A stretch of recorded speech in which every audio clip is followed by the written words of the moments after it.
Today we are going to talk about how to update your server. Before updating your server, please note that the update button will only appear when the server is fully stopped.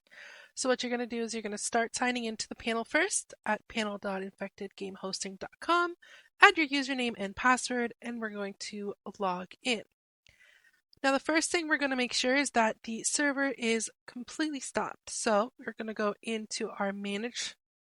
We're going to click stop.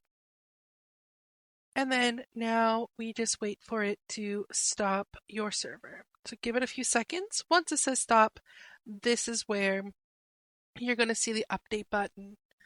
Once you see the update button, you just click the update button. It's going to run through the update tasks. And it just takes a few seconds while it goes through all of the commands that are needed.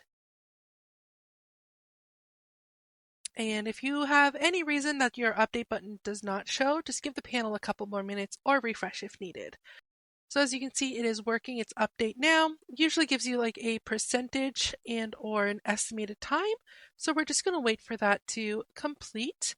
So once it is completed, you can then return to this page, which is already there. And then you're just going to click start again, and then it will start your server once again. Now, there's an important note for modded servers, game updates that can sometimes break mods. So if your server is not working, if your server was working before the update but no longer working afterwards, your server is modded. Try removing some or all mods and then start the server again.